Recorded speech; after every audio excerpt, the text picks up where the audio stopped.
Assalamualaikum warahmatullahi wabarakatuh. Bismillahirrahmanirrahim. Rabbi shrah li sadri wa yassir li amri wa hlul 'uqdatam min lisani. Allahumma shalli wa sallim ala sayyidina Maulana Muhammadin wa ala alihi wa sahbihi ajmain. Amma ba'du. Ini yang saya hormati pertama, pengatur saya ini Profesor Dr. Haji Maskuri. Yang cara ngomong tidak kayak profesor tapi kayak jurkam. Jadi kalau ciri utama akademisi itu kalau ngomong itu teduh, datar, runtut, sehingga memaksa orang lain itu menerima karena runtutan logika yang terbangun. Nah, kalau ini tidak, pokoknya kasar gitu pokoknya orang. Ini agak lazim, agak dalam dunia ilmu. Semua wakil rektor, semua yang hadir yang saya hormati, saya seperti yang dikatakan moderator Pak Sinten, Bapak Anwar, bahwa memang saya tidak boleh terikat sama yang di belakang ini karena ini kayak apa ya, ada satu madhab yang anak-anak Unisma semuanya harus tahu, teman-teman di Unisma, menjelaskan itu tidak lebih baik. Jadi karena seakan-akan belum melakukan. Indonesia itu dulu kedatangan Islam itu tidak pernah dipertentangkan antara Islam dan negara, sehingga diskusi itu sudah salah karena para wali itu tidak pernah mempertentangkan Islam dan keindonesiaan atau kebinekaan. Satu, bahwa para wali itu misinya dakwah. Di mana-mana dakwah itu pasti ketemu yang berbeda, mulai beda agama, beda pilihan madhab, beda tradisi, beda kultur. Jadi itu tidak perlu dipertentangkan, tapi malah itu jadi lahan dakwah. Sehingga kita ini kalau diminta diskusi hubungan negara dan agama malah bingung, memangnya kenapa? Itu seperti dulu zaman P4, saya punya kawan di Jogja, teman saya nulis tafsir Profesor Zaini, itu pernah zaman Pak Erto disuruh sosialisasi P4 di Papua. Apa hubungan Pancasila dan UUD 45? Itu orang Papua jawab, hubungannya baik-baik saja Pak. Jadi yang unik itu ketika disuruh baca Pancasila, 1 Pancasila, 2 ketuhanan yang Maha Esa. Akhirnya 6 kan? Kenapa Pancasila jadi 6? Yang unik itu ketika ditanya, ini saya melihat langsung di TV 7 itu, Indonesia Good. Ada anak-anak kecil ditanya, bendera ini milik siapa? Bendera merah putih itu. Jawabnya apa? Milik sekolahan Pak aja. Karena memang milik sekolah. Itu yang tanya itu kaget. Milik sekolahan Pak. Nah, tentang tema ini mohon dibaca ini langsung start ya, langsung serius karena tadi sudah kayak jurkam tadi, ini yang langsung khas ilmuwan. Ini sebagai penghormatan saya pada Unisma, ini khas keilmuan. Imam Zuhri adalah gurunya Imam Malik. Ya, saya ulang lagi ya, Imam Zuhri adalah gurunya Imam Malik. Halaman 29. Ini langsung start saya baca halaman 29. Nah, ini terutama yang para punggawa-punggawa ini. Saya baca ya. Ini teks tidak ada yang saya rubah, memang persis seperti ini. Bismillahirrahmanirrahim. Yaqulu Zuhri, ini gurunya Imam Malik. Fama futiha fil islami fathun qablahu kana a'zama minhu. Innama kanal qitalu haitsul taqon nasu. Falam makanatil hudnatu wa wadu'atil harbu wa amanan nasu ba'duhum ba'do wal taqaw fatafawadu fil hadis wal munaza'ah. Falam yaklim ahadun bil islami yaqilu syai'an illa dakhula fihi. Walaqad dakhalataini kasanaten mislu man kana fil islam qabla dzalika wa aktsar. Terus ini ngomongnya harus santai, nggak boleh provokatif. Begini, kita tahu dalam perdamaian Hudaybiyah itu poin-poinnya itu semuanya merugikan Islam. Di antaranya adalah jika yang Islam masuk kafir harus dibiarkan karena berarti masuk ke habitat asli. Karena Nabi sebelum jadi Nabi komunitas pokok itu kafir, sehingga kalau Islam masuk kafir kembali ke habitat.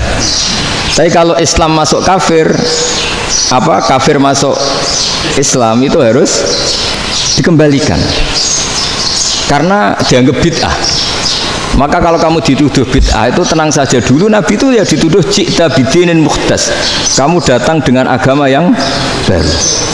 Cuma agak diteruskan wa kullu muhdatsatin bid'ah wa kullu bid'atin dalalah. Jadi orang-orang kafir dulu kalau ngomentari Nabi ya ji'ta bidinin muhdas, kamu datang dengan agama yang apa? Baru.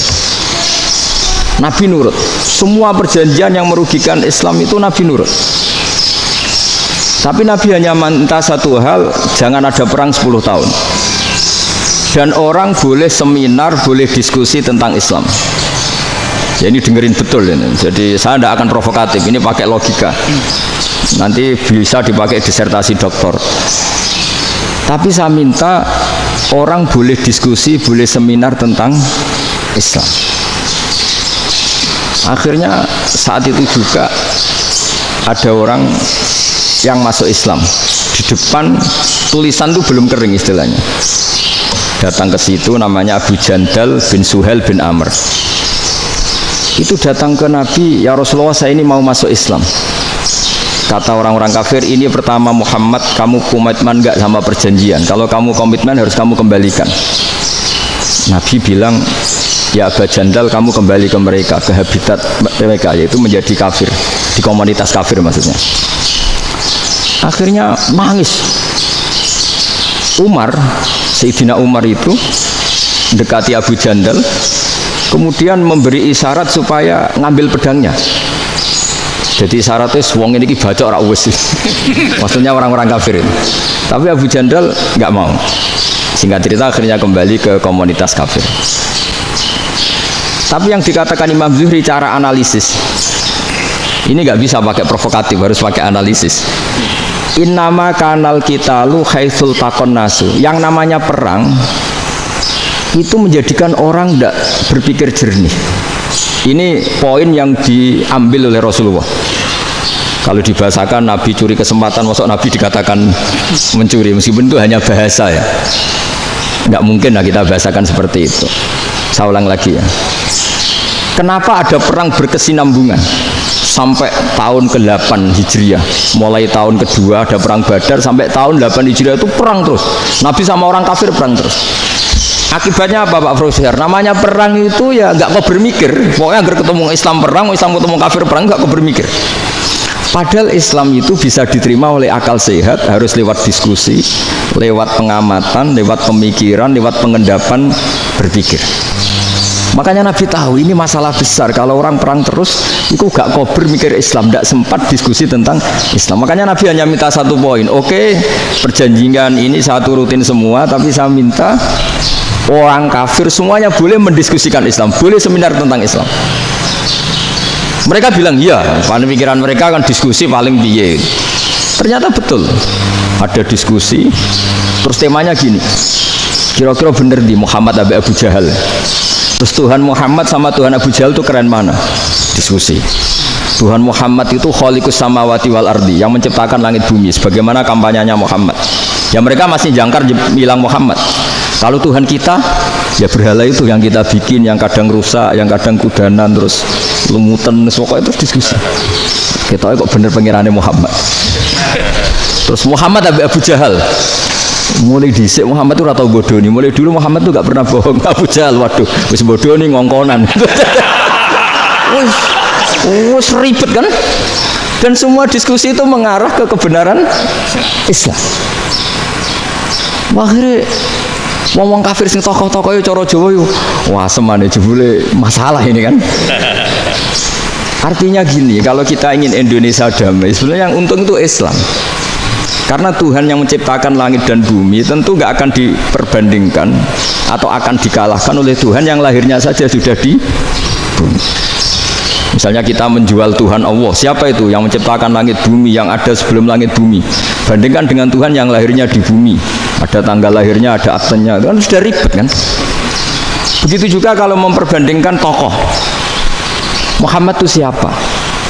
Tokoh yang bisa menyatukan pan Arabik, tokoh yang begini-begini, yang sayang istri, sayang keluarga, dibandingkan dengan tokoh Abu Jahal Abu Lahab yang corong jauh penggaweannya yang ngerugikan orang lain.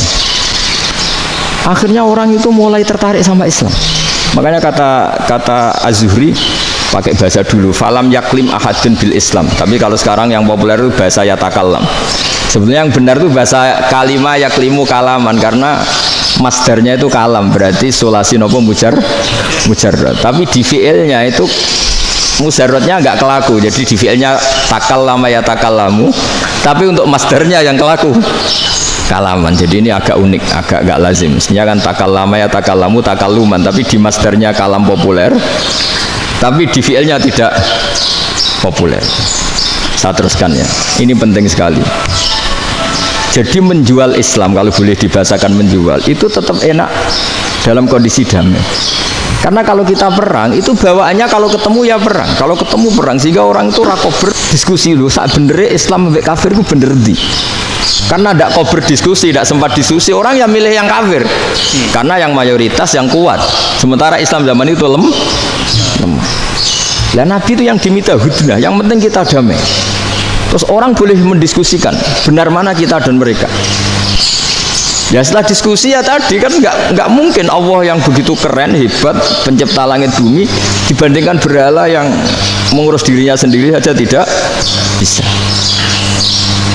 Walhasil terus orang mulai tertarik sama Islam dan aturannya nggak boleh dilarang diskusi itu. Nah makanya saya pernah ditanya beberapa profesor di Jogja, Gus, suatu saat kalau kampus paling keren di Jogja ini ada Islamic Studies, kemudian pengajarnya dari berbagai agama, ini riskan nggak bagi Islam?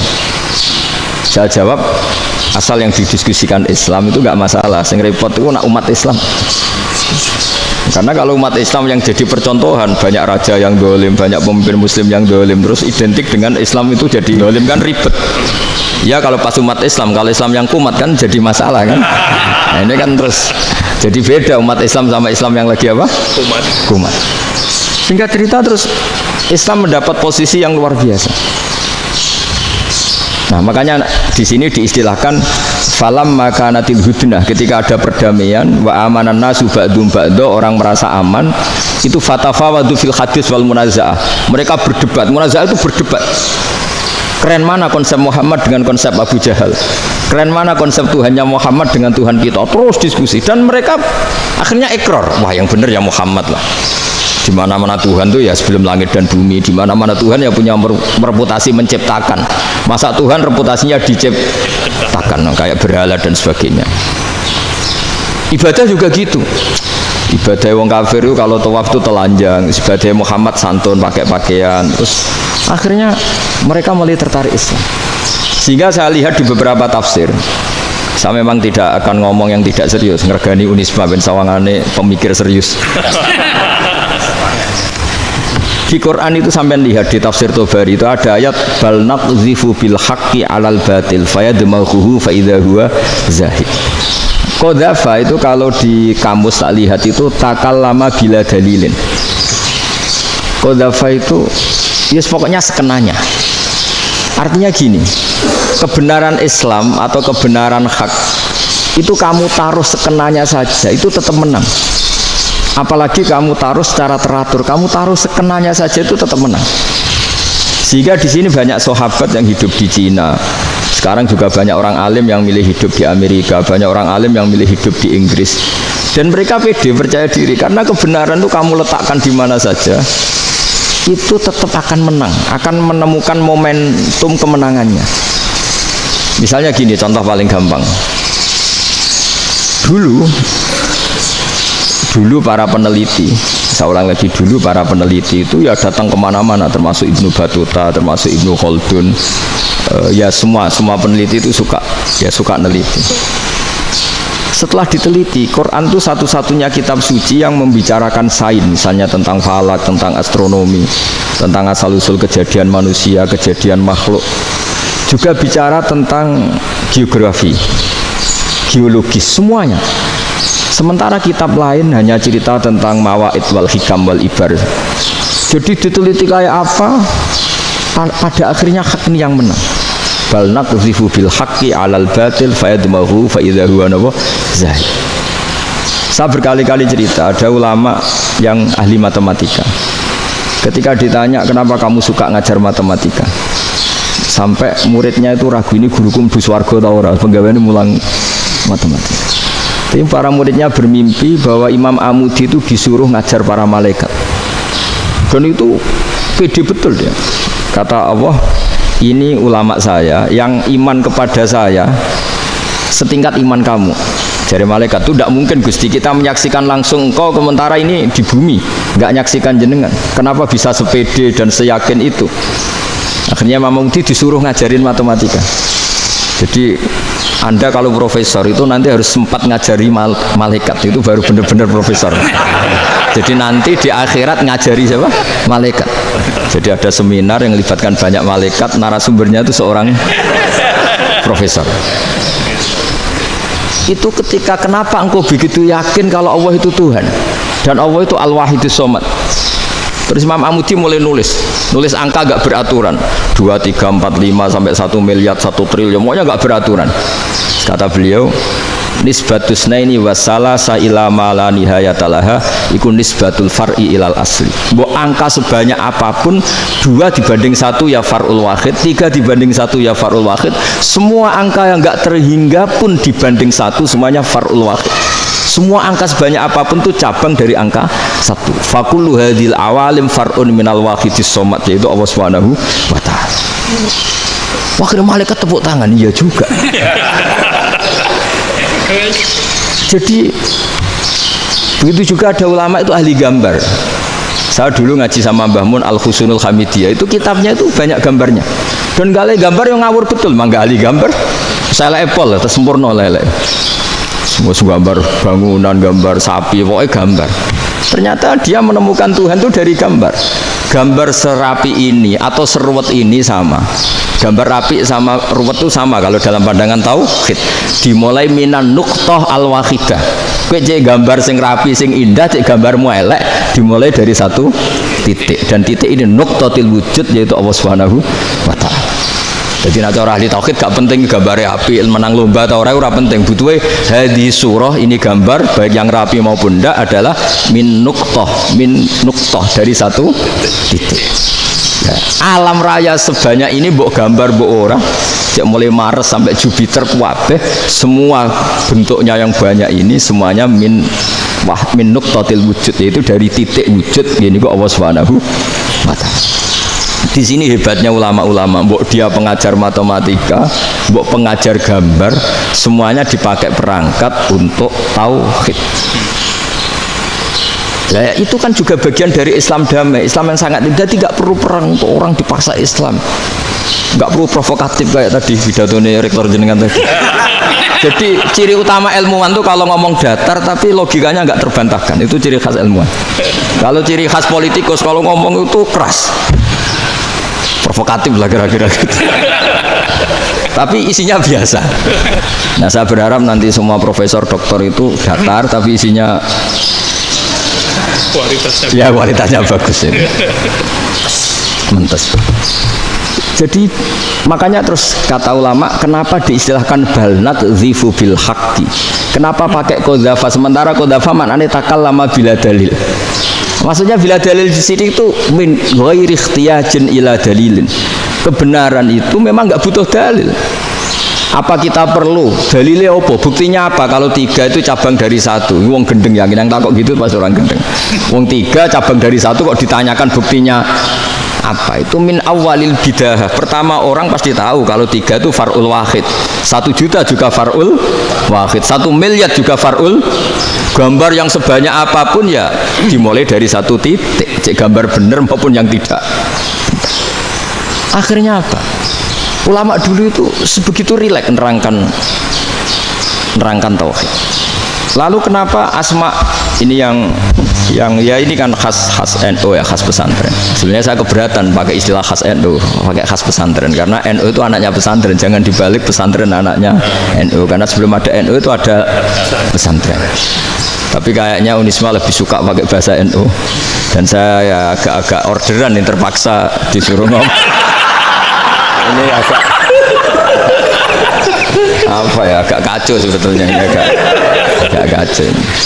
Jadi NU itu sama pesantren itu tua pesantren. Jadi NU dilahirkan pesantren, bukan dibalik pesantren dilahirkan NU. Sehingga barokahnya didirikan pesantren ini, kadang nyuwun sewu sekali Mbah Hasyim itu kadang ide besar beliau itu ora dituruti wong NU. Jadi Mbah Hasyim cara kula kok dadi Mbah Hasyim ya mangkel. Mbah Hasyim itu ngarang meno kentong. Nggih ngarang meno beduk, tapi wong NU nganggo kentong. Beduk. Dan uniknya Mbah Hasyim enggak tersinggung. Karena ciri khas pesantren itu membolehkan perbedaan apa? Pendapat. Itu masyhur khilafnya Mbah Hasyim sama Mbah Fakih Mas Kumambang itu sampai dikitabkan. Saling ngeritik, saling macam-macam lah. Jadi cara berpikir Mbah Hasyim ketika Nabi rembukan, ini gimana ya cara menentukan waktu sholat ya? Ya pakai kentong ya Rasulullah, zakalin nasoro itu untuk orang Nasrani. Ya pakai buk itu trompet, zakalil Yahud itu untuk orang Yahudi. Terus, ada yang usul lagi pakai api ya Rasulullah, zakalil Majusi itu orang Majusi. Nah itu ada orang datang lari-lari cerita mimpi azan tadi. Ya itu terus dipakai sarana pemanggilan sholat ya azan itu. Sehingga Mbah Hasyim menolak kentong. Karena mantas sababi qaumin fahuwa minni. Beliau keras sekali sampai bilang haram. Beliau judulnya ya haram. Al-Jasus Antakhrimin Nakus. Setelah naskah itu sampai ke Mbah Fakih Mas Kumambang di Gresik situ, di daerah Dukun situ. Dulu nggak ada WA ya, jadi sampainya ya lama. Makanya saya sampai sekarang nggak punya WA karena ya saya ulama kan, kalau WA-an terus ya jadi ulama. Nggak jadi ulama main WA-an terus itu. Nah itu termasuk rektor nggak kau bermikir itu mesti kebanyakan WA. Karena kan otaknya didikte oleh sesuatu yang masuk.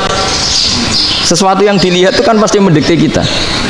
Beda kalau yang enggak WA-an kan mikir apa kita yang menentukan. Kalau WA-an kan kita ditentukan.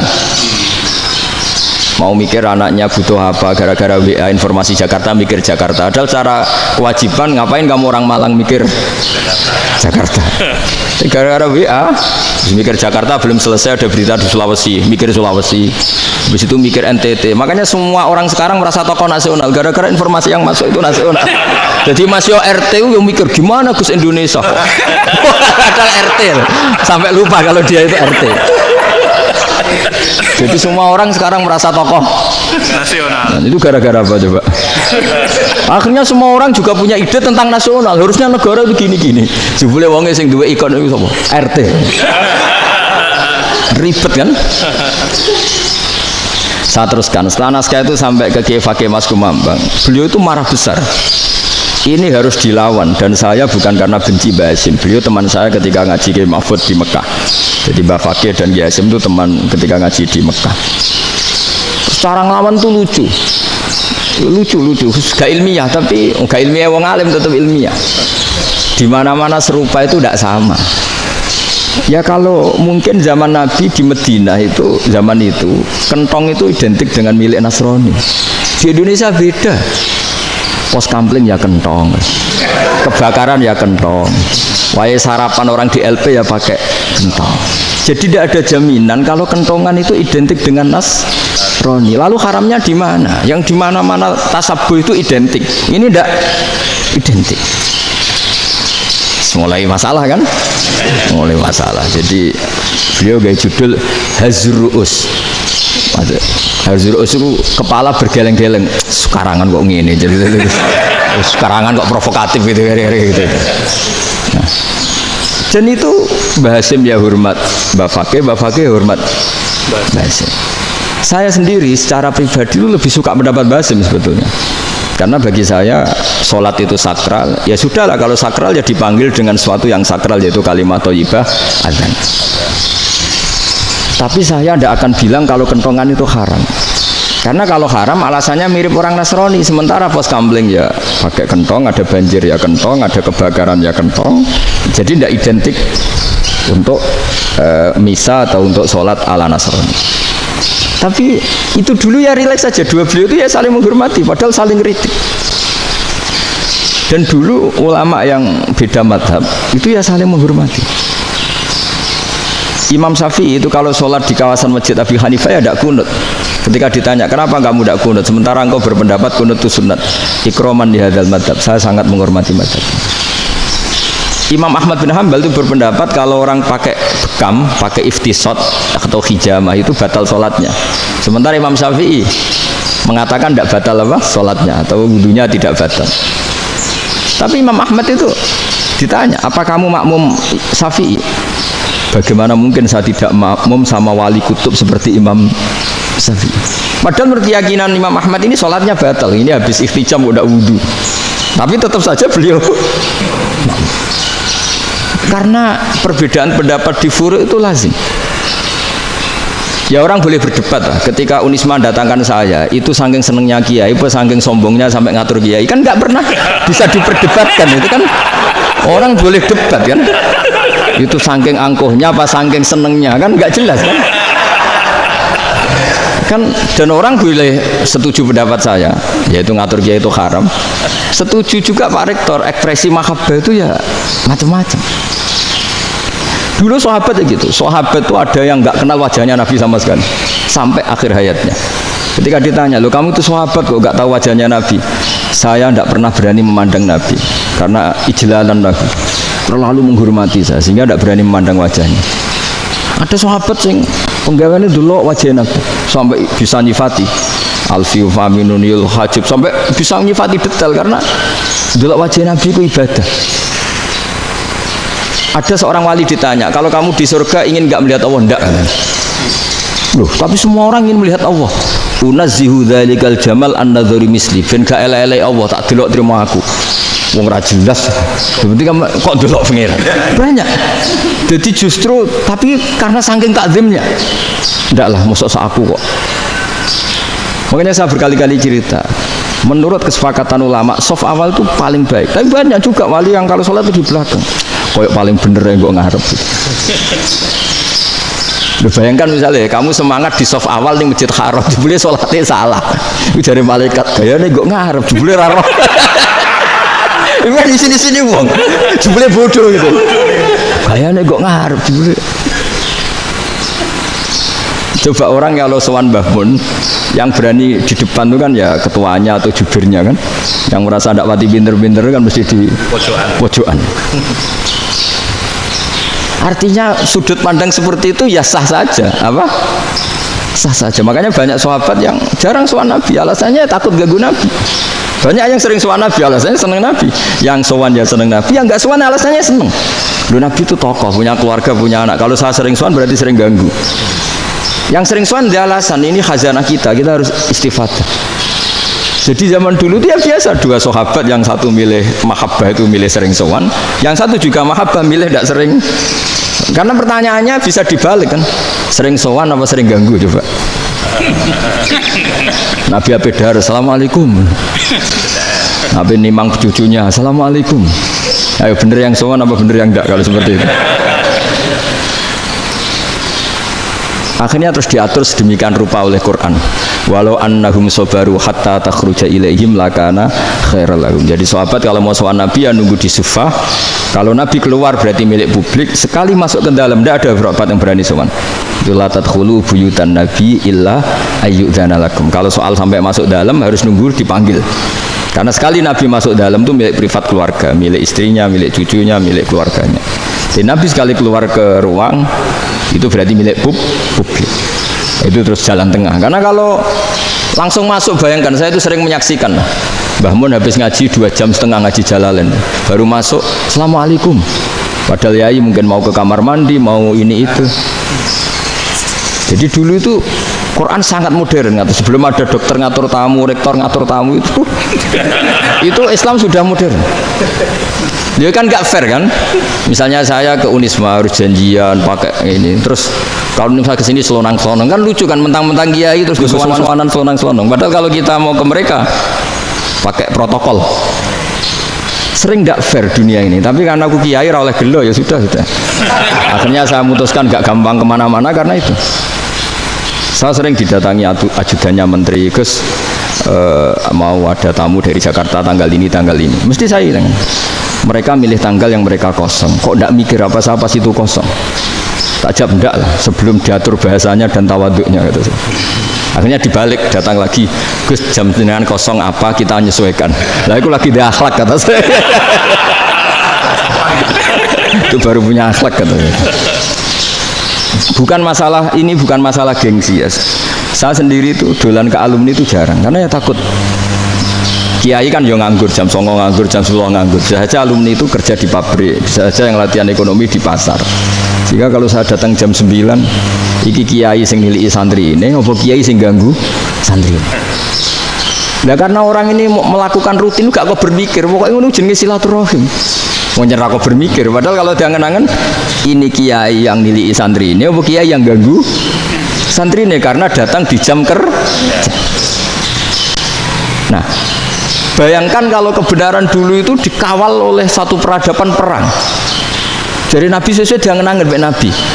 Perang Badar menang Nabi, perang Uhud menang wong kafir, perang ini gonta-ganti. Apapun itu yang penting satu kesimpulannya, cara Rasulullah kesimpulannya satu. Orang tidak kober mikir kebenaran secara mengendapkan pikiran dengan pikiran jernih. Maka hebatnya Nabi ketika perjanjian, pokoknya saya minta nggak ada perang. Dan orang boleh mendiskusikan Islam. Itu luar biasa idenya Nabi. Karena bawaan perang itu orang kan nggak kober mikir. Ibarat seorang misalnya senang satu perempuan, ketemu rivalnya langsung perang kan gak mikir.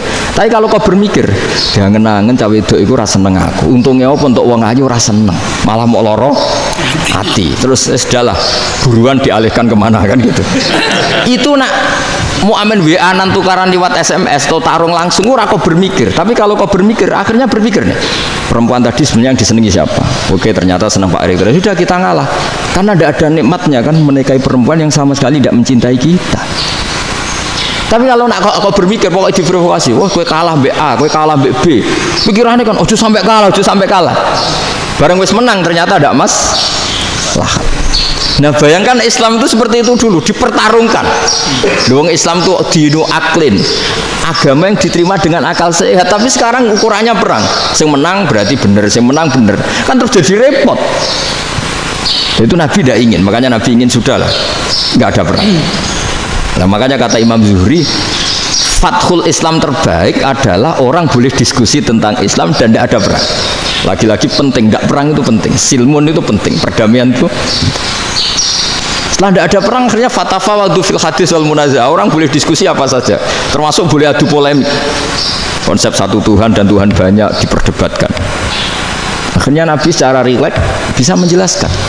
Muhammad, urusan kita banyak. Kalau Tuhannya satu tidak cukup, Tuhan harus banyak untuk menyelesaikan berbagai urusan. Ada Tuhan bagi rektorat, bagi macam-macam kan. Ada Tuhan untuk ngurusi utang, ngurusi BPKB, macam-macam. Terus kata Rasulullah, enak saja Nabi jawabnya. Ya kalau kamu punya majikan banyak, perintahnya beda-beda, kamu mangkel enggak, bingung enggak? Ya susah mat. Kalau majikannya banyak, perintahnya beda-beda, kita jadi repot. Senang mana? Senang majikan satu. Ya sudah, Tuhanmu itu majikan kamu. Kalau Tuhannya banyak, perintahnya macam-macam, kamu yang repot. Akhirnya ya sudah mat, Tuhannya satu aja. Nah, itu ya barokahnya diskusi tadi, barokahnya enggak perang. Daraballahu mathalan rajulan fihi syuraka'u mutasyakisuna wa rajulan salamal lirajul hal yastawiyani masalah. Terus alhamdulillah. Jadi orang yang paling kafir pun saat itu taslim. Nah ini kembali ke kalimat la ilaha illallah. Saya tidak perlu provokatif, pasti teori saya itu benar. Bukan saya bilang benar itu karena sombong, enggak. Ini sesuai teks. Misalnya begini, benar enggak kelompok takfiri yang suka ngafirkan orang lain? Itu pasti tidak benar. Logikanya gampang.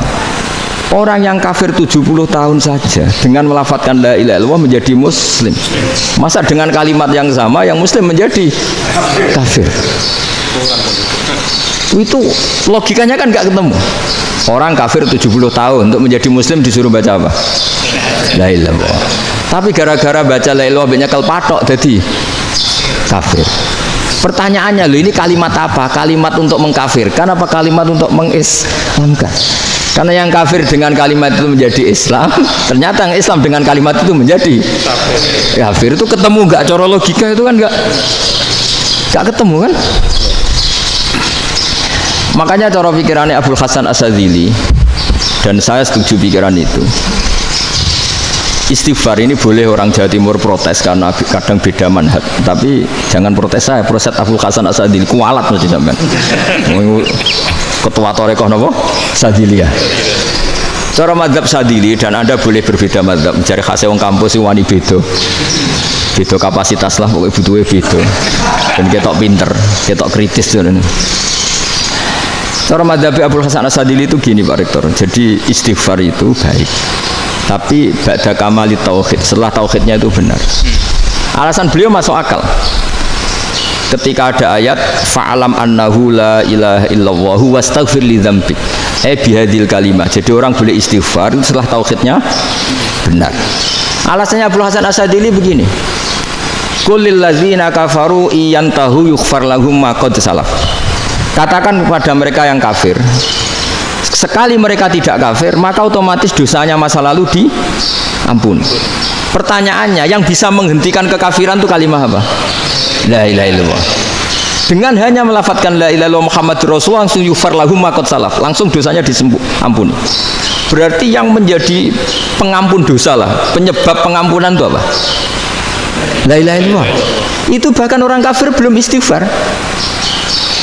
Di ayat itu kan Allah gak mensyaratkan setelah la ilaha illallah istighfar baru diampuni, enggak. Asal la ilaha illallah langsung yufar lahum ma qad salaf. Saya ulang lagi ya, jelas ya. Jadi kulil ladzina kafaru iyantahu yufar lahum ma qad. Nah, sekarang iyantahu, mereka berhenti dari kafirnya. Syaratnya pakai apa? La ilaha illallah Muhammadur, itu langsung yufar lahum ma qad. Artinya apa? Ghufranullah itu bisa didapat hanya dengan mujarrodut tauhid, yaitu hanya dengan melafadzkan kalimah thayyibah. Dan sahnya istighfar juga berdasar kalimah thayyibah itu. Misalnya gini, orang kafir sebelum Islam melafadzkan astaghfirullah, astaghfirullah, astaghfirullah, kira-kira diterima enggak? Enggak kan? Karena syaratnya istighfar ba'dat tauhid. Nah, makanya dalam madzhab Sadili istighfar itu setelah la ilaha illallah. Karena cara pandang ya seperti itu. Jadi fa'alam annahu la ilaha illallah wastaghfir li dzambi. Jadi dengan kebenaran tauhid saja ini sudah cukup kita insya Allah layak diampuni. Karena innallaha la yaghfiru ay yushraka bihi wa yaghfiru ma duna dzalika liman yasha. Jadi orang yang tauhidnya benar itu bisa diampuni Allah asal tauhidnya benar. Itu Allah ngendikan liman yasha wa yaghfiru ma duna dzalika liman yasha. Dawuh Imam Suyuti walam yakun liman yastaghfir. Jadi orang yang bertauhid secara benar meskipun gak sempat istighfar itu tetap potensi diampuni. Karena bawaan tauhid itu sudah menjadi layak diampuni. Kayak orang kafir sekali ngelafadzkan kalimat tauhid mbok gak istighfar langsung diampuni. Nah, karena melihat seperti itu terus orang berlomba-lomba memperbanyak jumlah ngelafadz la ilaha illallah. Jadi kita yang alim, kita semua, saya tidak bilang saya, kita termasuk yang di pinggir-pinggir saya ngaku alim ora masalah lah sopai. Kita semua yang alim-alim itu tahu bahwa la ilaha illallah itu super. Sudah bawaannya tauhid, juga punya kelayakan diampuni. Nah, kemudian nasib kita agak sial. Malah kalimah ini dituduh bid'ah, dituduh khurafat. Mergo Nabi nggak pernah tahlilan, Nabi nggak pernah. Nabi nggak pernah tahlilan, kalau diartikan Nabi nggak tahu mau la ilaha illallah, aneh gak kalimah ini. Nah, ini provokatif ini. Jadi ini sudahlah keanehan-keanehan ini kita terima karena ciri utama wali, ciri utama ulama itu wa udhu fisabili, harus pernah disakiti. Jadi kalau Unisma sakit kalau dituduh apa? Dituduh bid'ah itu berarti belum calon ulama. Calon ulama itu wa udhu fisabili, harus disakiti. Jadi kalau kamu disalahpahami itu ya harus santai. Termasuk provokatif tadi. Iya, termasuk provokatif tadi. Termasuk diatur tadi. Jadi kalau cara berpikir kan, karena mereka itu memang kalau kita turutin itu memenya itu terlalu, kadang menghujat kita itu enak ya jadi GNU, ada orang mati datang, kiainya dapat makan, dapat rokok, terus pulang. Jadi apa? Terus kita kayak tersangka terus. Kita kan kayak tersangka terus. Tertuduh terus itu. Terus yang orang NU ya memenya juga nggak kalah ekstrimnya. Boleh ya ajaran orang nggak boleh ngasih-ngasih kiai gitu. Berarti boleh dong ajaran kikir gitu. Boleh pakai Jadi memang kadang apa ya, cangkem elek lah bahasa kasarnya itu. Itu memang kadang lebih mengenakan kalau kita datang ke acara mayat kan dapat makan, dapat minum. Kalau yang sohibul bed rokok ya dapat rokok. Kalau kiainya dapat wajib, kadang 20.000, kadang 50.000. Terus memenya itu kok setega itu ya, ada orang meninggal kok malah kita makan-makan. Seakan-akan kan kultur ini biadab kan gitu. Tapi yang orang NU kebalikan bales. Oh ternyata nggak boleh ya mayat disodakoi. Ternyata nggak boleh ya orang dermawan. Berarti Islam membolehkan medit ya gitu. Yang model ini kan. Tangan-tangan itu luwih mandi timbang takbir ya kan. Ini kan memicu emosi kan. Memicu apa? Emosi. Nah, tapi saya kalau disuruh bela mana itu tidak ada yang saya bela. Ya seorang sudah lah kalau mau nganggur saja sudah itu. Ya tapi itu memang apa ya, itu khazanah Islam, ada yang kritik ada yang enggak, ya itu memang khazanah, ya biasa aja kalau saya biasa. Karena dulu ulama itu sudut pandangnya itu ya seperti itu.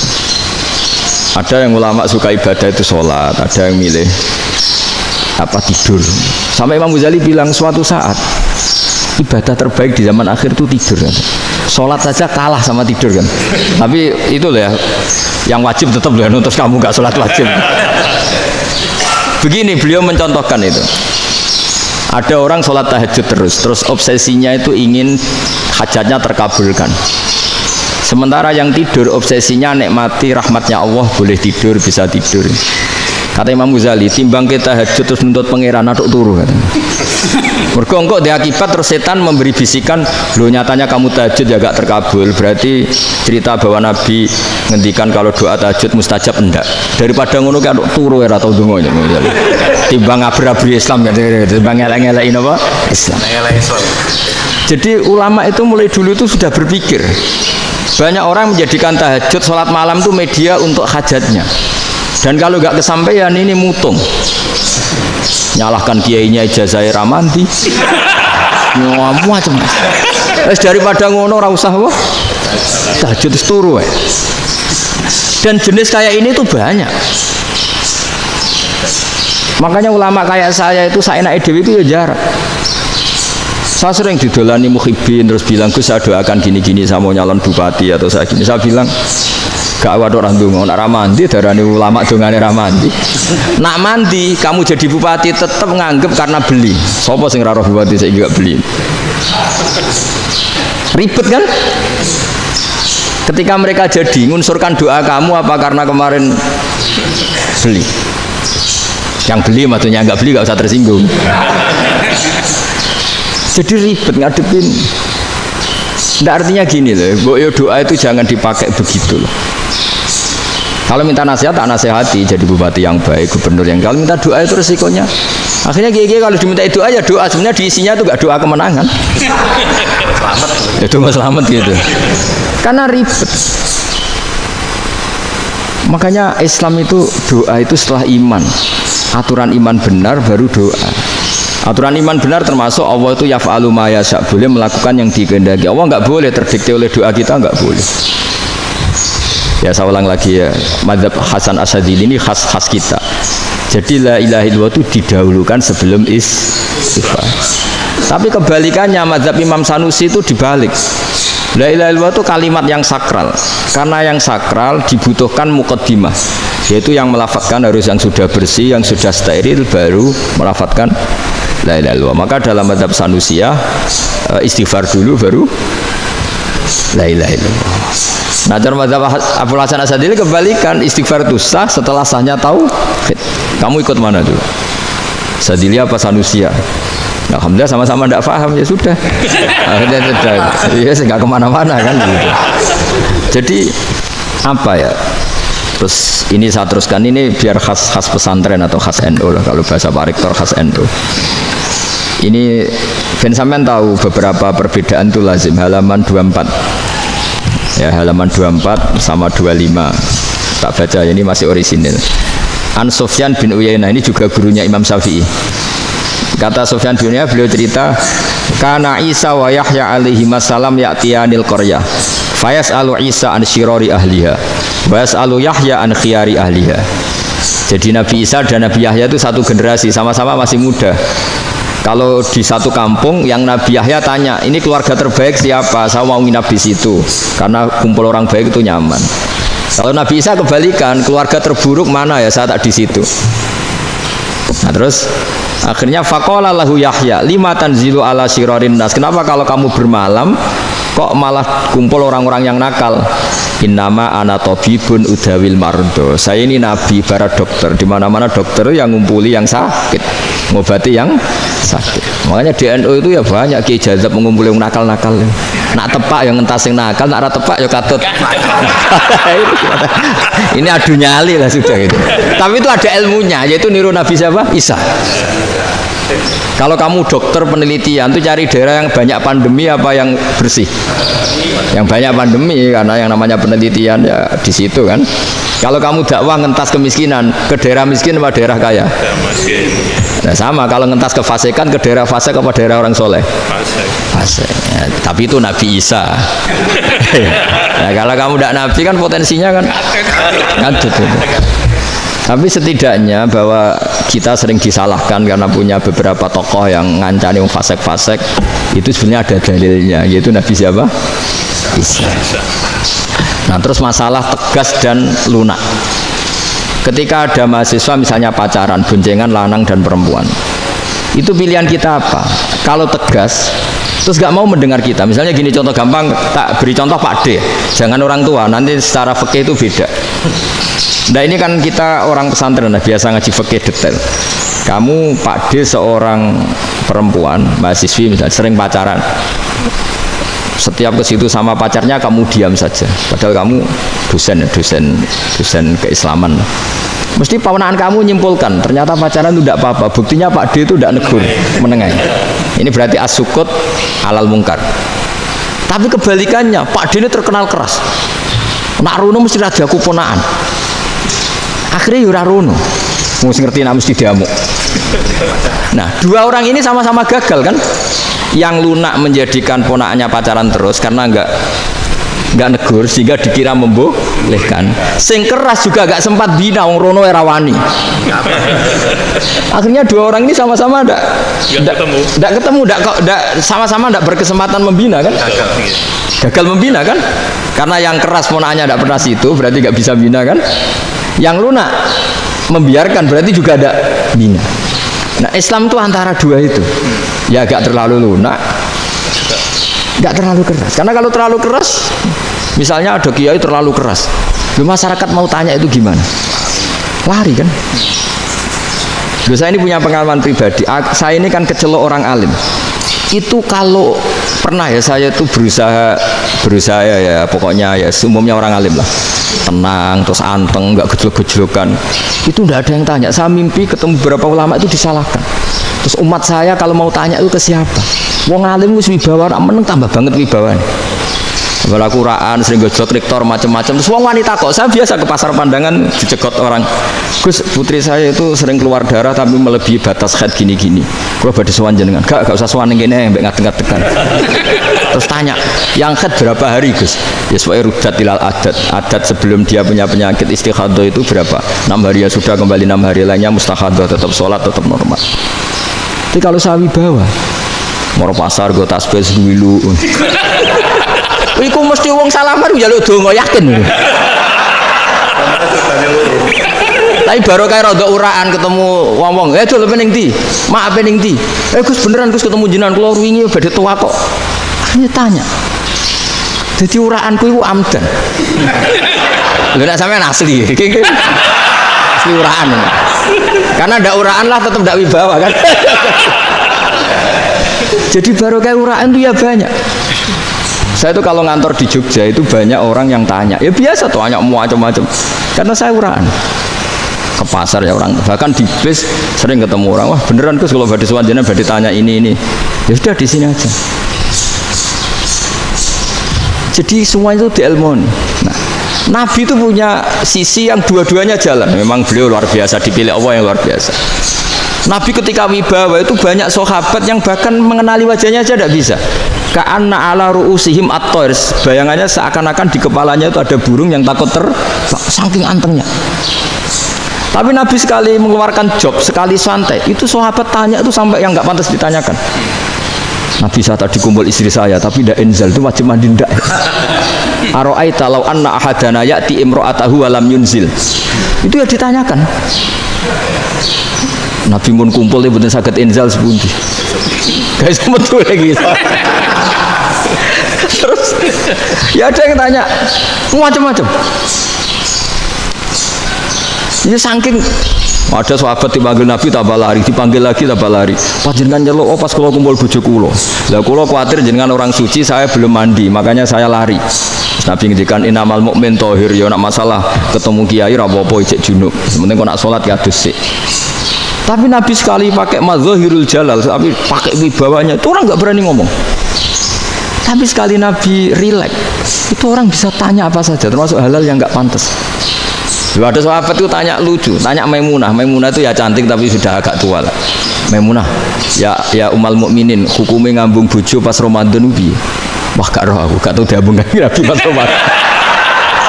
Tanya Saudah, wah malah orang arah diambung. Kalau Saudah itu kan istuwa itu. Lucunya istrinya jawab. Tanya Aisyah yang mungkin Nabi.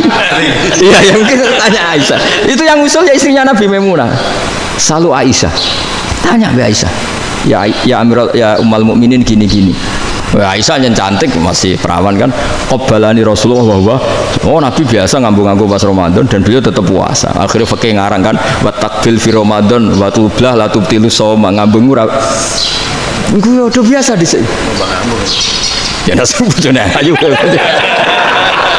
Nah ini artinya seasik itu gitu.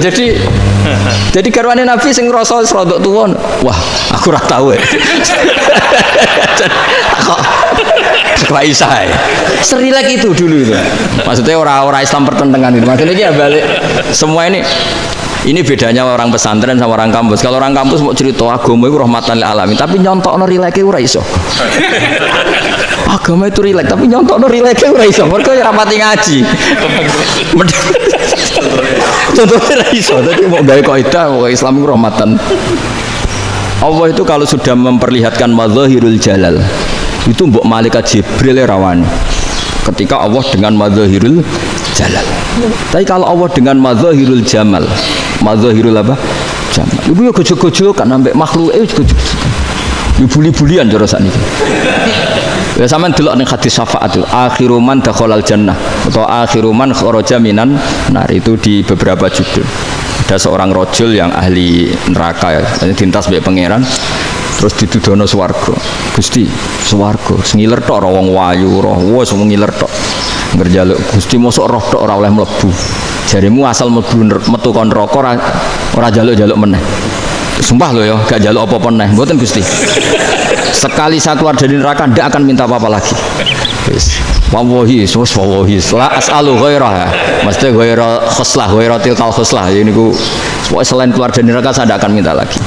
Didono swarga wong cekel seru wibet kan sing bojone elek kan dendam dadi ning swarga iki swarga wis macam-macam Gusti mosok roh tok ora oleh mlebu jarene ra janji ra njaluk meneh akhire ya wis didelokno neraka jadi pangeran jawabe gampang didelokno neraka roh neraka begitu menyakitkan begitu ngeri sudah Gusti saya ndak minta surga sementing enggak masuk neraka Rabbana srif anna adzab jahannam setelah lama itu diadupno swarga njuk mlebu swarga terus diadupno nang neraka akhirnya ya sudah saiki mlebu swarga gak apa-apa iku jawabe lucu atas taziu binjenengan ngenyek kula engkarwan ahli swarga kok mlebu swarga terus akhirnya mlebu swarga kan mlebu swarga tamanna sangen-angen sing mbok jaluk apa orang angen-angen yang indah-indah laka wa asratu amsal ya siku tak turuti wa asratu amsalih lan lipatan kesuwun jawab wong lanang iki lucu atas tazi ubi wa anta rabbul alamin jenengan pangeran kok ngenyekan maksudnya wis karuan aku ora pantes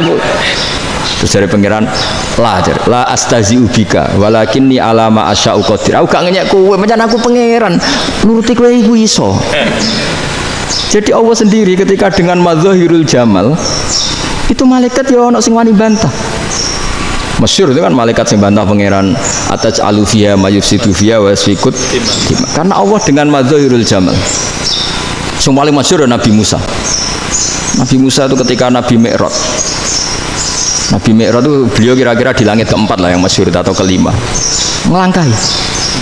Nabi Musa menangis, ya Rabbi ini apa-apaan? Orang sing ja'a ba'di kemudian melangkahi makom saya ini apa-apaan? Jadi Nabi Muhammad kan apapun hebatnya kan junior. Kok melangkahi makom saya ini apa-apaan? Enggak fair. Sampai Nabi Muhammad itu tanya gini sama Jibril, reaksi Allah gimana ketika melihat Musa seperti itu? Jawab malaikat Jibril lucu. Ya rohidatahu, Allah sapal gayane Musa. Biar. Jadi lucu. Ya dibiarin aja sama Allah. Tapi yang jenenge Nabi Musa itu kekasihnya Allah, tetap berkah bagi kita. Betul. Ketika setelah Mi'raj diwajibkan sholat 50, gentenan Nabi Musa kelihatan nabinya. Sebenarnya Nabi Musa itu sebetulnya loh, gak menguntungkan kita sebetulnya. Tapi yang menguntungkan, sebenarnya tidak niat menguntungkan kita, tapi menguntungkan. Nabi Ibrahim kan di langit ke-6, keren lah. Konti jong ketemu Allah ngeten-ngeten kan sholat seket. Karena Nabi Ibrahim terkenal Nabi baik, ada bantah. Bareng Nabi Musa, kenapa tuh celok pengira? Aku akan sholat ping seket. Inna umataka la tutiku dalik. Wah, gak kuat umatmu. Serai-rai gak umatmu orang arah kuat seket. Tapi sebenarnya Nabi Musa itu niatnya bukan membela kita. Fa inna ummati la umatku sing gagah-gagah ra iso meneng umat. Berarti sebetulnya ya itu masih pakai gengsinya sebetulnya. Wes ngono-ngono lah sementing kita untung. Sebetulnya dia itu enggak terima wong umat saya aja yang lebih kuat. Enggak kuat apalagi umatmu. Dan terus sebudin irji ila rabbika fas'alhu takhfif. Itu berarti Allah dengan madzahirul jamal. Sudahlah, datang ke Allah minta keringanan. Allah itu baik. Minta, mbak Allah ya diringan mau 5 tok, jadi cek 45. Balik ke Nabi Musa, piro 45, cek ra kuat umat. Wong umatku ra kuat, jadi sebenarnya dia bilang umatku ra kuat. Lho cara Nabi Muhammad model wong Malang, yo beda umatku mbek umatmu. Ribet kan? Itu. Lho Nabi Muhammad kan tidak seperti itu kan? Tidak punya akhlak Malang kan, akhlak. Maksudnya akhlaknya mujur itu, akhlak yang baik gitu. Ya akhlak yang mujur, bukan yang malang gitu. Jadi Nabi ya manut. Tinggal 40 kan, dikurangi lagi 35 sampai 9 kali kan, masyhur itu. Ya kan kalau dikurangi 55 kan berarti turun naik kan 9 kali. Itu setelah 5 itu Nabi Musa cek usul masih ragu. Itu cara Nabi munggah nentek. Ini entek ya. Terus iya doa tuntas betul. Sebebas. Terus munggah ado-ado laupun. Ngapain itu? Akhirnya Nabi Muhammad sudah sampun ya kalimah Allah. Saya ini malu sama Allah Musa. Sudah 9 kali dan diturutin terus. Jadi Allah kalau dengan madzahirul jamal itu Nabi Musa biasa nego sama Allah. Tapi ketika Allah dengan madzahirul jalal itu Nabi Musa enggak berani. Yaitu di hadisus syafa'ah. Hadisus syafa'ah ketika manusia datang ke Nabi Adam, ya tuna Adam, ya Adam anta abul basar ngene isfa'li ana inda rabbik. Kamu saya minta mensafaati kita. Nabi Musa, Nabi Adam inna rabbi qad ghadibal yawma ghadaban lam yaghdab qablahu mislah wa la yaghdab ba'dahu mislah. Ini Allah sedang murka besar dan tidak akan murka seperti ini lagi. Sudah saya tidak berani, nafsi. Nabi Ibrahim enggak, termasuk Nabi Musa ketika itu ya enggak berani. Karena Allah dengan madzahirul jalal. Itu Nabi Musa enggak berani. Sudah saya sendiri itu pernah salah. Yaitu saya membunuh seseorang yang enggak disuruh oleh Allah membunuh itu, yang pas jotosi orang Kipti. Akhirnya datang ke Nabi Muhammad. Pas ke Nabi Muhammad Allah dengan madzahirul jamal. Apa dengan madzahirul jamal sampai Kanjeng Nabi ngendikan analah saya akan memintakan syafaat kalian. Terus fa ahmadu rabbi bima hamida allamaniha rabbi. Saya muji Allah dengan pujian-pujian yang orang lain tidak tahu, hanya saya yang diajari, kata Rasulullah. Nah di sini menurut banyak ulama termasuk kitab yang saya baca, kenapa Muhammad sebagian namanya Ahmadu? Itu dari af'al tafdil fa Muhammadun Ahmadu min ghairihi. Muhammad Rasulullah itu kalau muji Allah di atas cara mujinya Nabi yang lain. Jadi Ahmadu bukan dari fi'il mudhari' lil mutakallim tapi dari afal apa? Tafdil. Fa Muhammadun Ahmadu min ghairihi. Bahwa Kanjeng Nabi Muhammad sallallahu alaihi wasallam itu cara mujinya Allah di atas pujian para nabi. Makanya di sini Sayyid Ali Zainal Abidin kalau muji hamdal hamidin wa fauqa hamdil hamidin. Jadi pujian saya ini di atas rata-rata cara mereka apa? Memuji. Yaitu sirinya apa? Nabi itu tahu bahwa akhirat itu tidak bisa batasi Allah. Kamu tidak bisa nyemprit Allah. Allah, ini akhirat tuh. Amal sudah tidak manfaat. Ingat itu. Tidak bisa seperti itu. Allah itu nggak bisa tunduk sama konstitusi yang bernama akhirat. Artinya Allah meskipun di akhirat tetap duwe hak yaf'alu ma yasa atau yaf'alu ma yurid. Enggak bisa kamu terus wah ini akhirat, amal ra iso dikirim wong mati, amal ra iso dikirim. Wong pangeran kok mbok atur. Kalau kita yang mengirimkan tidak bisa, tapi kalau Allah tetap bisa. Makanya ada kiai mengatakan kodok qadar ora iso dirubah, itu kamu. Makanya ada seorang kiai ditanya, kodok qadar ora iso dirubah sekali dicatat selesai. Jari kiai tadi, tapi nak Allah iso. Dalile apa? Yang huwa ma yasha wa yusbit. Nak Allah ya iso, sing ra iso kan kita. Nah, Nabi itu tahu betul meskipun akhirat itu Allah masih bisa dinego saking baiknya. Akhirnya Nabi sujud, masyhur itu terus, ya Muhammad irfa' ra'sak wasal tuta wasatu safa. Semat sirahmu angkat, kunjuk apa tak turuti. Terus semenjak itu Nabi minta apa? Syafa. Artinya apa? Ketika Nabi lain berpikir bahwa akhirat ini membatasi amal karena sudah Nabi tahu betul kalau Allah tetap Allah yang enggak terbatas kekuasaannya, enggak terbatas rahmatnya juga saat di akhir. Makanya disebut fa Muhammadun Ahmadu min ghairihi. Makanya wa mubasyiran bi rasuli ya'ti mim ba'di ismuhu Ahmad. Jadi makanya terus banyak GNO yang macam-macam lah. Ono sing potongane wedi terus hati-hati. Iku berarti makome Madhahirul Jalal. Ono sing amen guyon nek makome Madhahirul Jamal. Ono sing ra jelas ngene iki, wis ra jelas.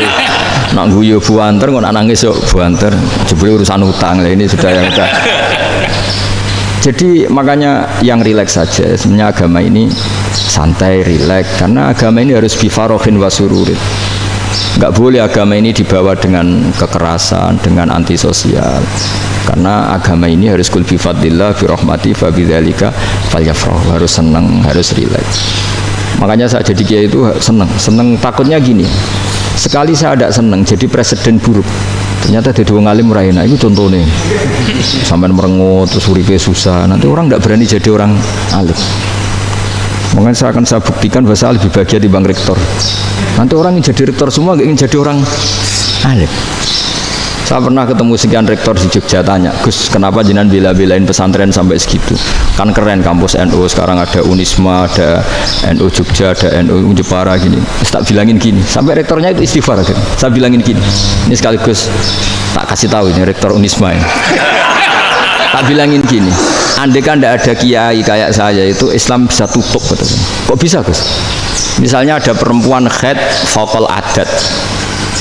Itu kalau untuk tahu hukumnya haid daftar dulu ke Unisma. Daftar dulu kan? Setelah daftar nunggu pelajaran haid. Baru tahu haid setelah 3 tahun dari masalahnya ini. Tapi baru kayak kiai ketemu saya di jalan, Gus anak kula nu haid ngeten-ngeten mboten normal, hukumnya piye? Oh, hukumnya ngene dibalekno ning adat. Ora usah registrasi, ora usah daftar. Jadi ya harus ada istighfarnya lah. Unisma juga harus istighfar, semuanya harus istighfar. Karena ada sisi yang nggak mewakili kebutuhan Islam. Tapi saya sebagai kiai juga istighfar. Karena fakta hukum mengatakan yang boleh jadi KUA yang jabat, yang boleh kemenak yang punya gelar. Dan ini yang mengawal Islam secara undang-undang karena mereka yang bikin. Nah, karena kiai tidak punya gelar tidak bisa jabat di situ. Saya juga istighfar. Jadi tidak sampai untuk yang istighfar. Karena yang kebutuhan ini terwakili yang punya gelar. Tapi yang punya gelar juga harus istighfar tadi. Mosok kepen roh hukum haid ngenteni kuliah se. Ngentek. Itu aja nanti nunggu guru yang pas mata pelajaran itu.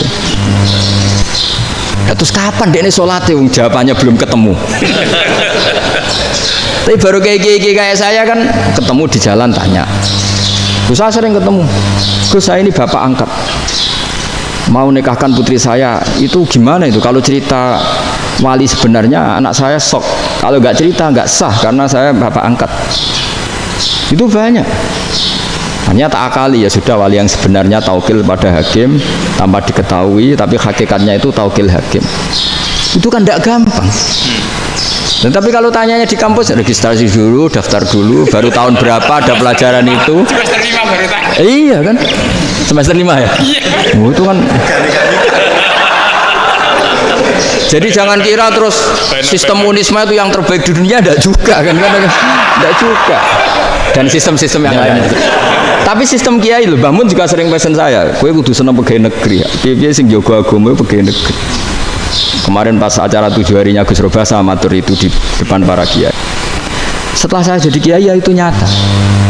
Islam di Papua, di NTT yang bawa siapa? Dokter negeri, ya kan? KUA negeri. Barokahnya mereka negeri dijamin negara kan? Barokahnya Muslim berkebutuhan Islam. Akhirnya bikin musola di situ, bikin masjid. Bahkan di Korea Utara itu ada masjid bawaan duta besar. Karena banyak duta besar Muslim berkebutuhan masjid. Yang bisa gini itu yang negeri apa yang swasta? Negeri lah. Di sini kiai tidak mewakili semua kebutuhan apa? Islam. Tapi kampus juga enggak, kampus Islam sekalipun tidak memenuhi semua kebutuhan Islam tadi. Masa orang tanyakan nunggu semester berapa tadi? Semester 5 masih daftar dulu. Nunggu pelajaran itu. Payahnya pas ketemu dosennya, saya tidak pernah ribet kan? Pas dosennya cowok gitu. Jadi sudahlah, makanya ini. Iya, makanya ini kan bentuk kearifan. Jenengan ngakui fungsi kiai kayak saya itu bentuk kearifan. Saya juga ngakui jenengan itu butuh kearifan. Saya sering didolani KUA itu. Itu rata-rata ya didikan kiai. Kompilasi hukum Islam itu banyak ya, janda cantik. Contohnya harus cantik, kalau jelek nggak mungkin terjadi kan. Ada janda cantik kebetulan suka kawin tapi takut zina. Saya ulang lagi, suka kawin tapi takut. Itu seringnya gitu Pak Rektor. Jadi dia kawin bosen, bilang ke KUA, Pak saya sekarang mau nikah sama ini. Tapi kamu mau punya suami. Ya tapi kan nggak tercatat Pak. Itu KUA-nya rata-rata itu nggak berani. Meskipun nggak tercatat, karena secara fikih meskipun nggak tercatat tetap dia seorang perempuan yang bersuami, maka nggak boleh nikah sama orang lain. Jadi coba kalau nyuwun sewu KUA hanya ngikuti hukum formal, yang penting di catatannya nggak punya suami, ya dinikahkan saja kan. Tapi mereka enggak, karena didikan kiai nggak berani. Artinya gini, kalau hanya pro hukum catatan sipil, maka ini dinikahkan bisa karena nggak tercatat. Tapi secara hukum santri nggak bisa dong menikahkan perempuan sing dzati zaujin yang punya suami. Nah, ini barokahnya kerjasama yang baik. Jadi di masyarakat itu tertanam didikan kiai, nggak boleh nikahkan perempuan yang bersuami. Tapi di KUA ngikuti hukum formal. Dan di Indonesia itu KUA itu rata-rata konsultasinya ya sama kiai. Sehingga ya nggak berani akhirnya, meskipun aku udah mlebu rokok mbak, gak iso. Dan itu banyak. Saya ulang lagi ya, makanya ini kan pesantren itu nggak boleh mati. Orang kiai-kiai kayak saya nggak jelas-jelas itu harus lebih jelas lagi. Karena ini yang on time, yang online, yang siapa saja bisa tanya. Saya itu SMS saya itu nggak punya HP WA. HP jadul itu SMS-nya tiap hari tak berapa. Orang yang tanya dari Kalimantan, dari Aceh. Gus di kampung saya ada masjid 2 itu yang Samana, ada yang dari orang perkotaan. Gus di perumahan baru ada masjid, yang Jumatan baru orang 12, sah enggak? Ya langsung saya jawab, sah. Dalilnya ini. Ya sudah. Nah, tapi kata Imam Syafi'i gini harus orang 40, itu mazhab Syafi'i, dalam mazhab yang lain gini-gini. Itu kalau tanya rektor itu kan ribet. Masuk ajudan asisten dulu, panjang.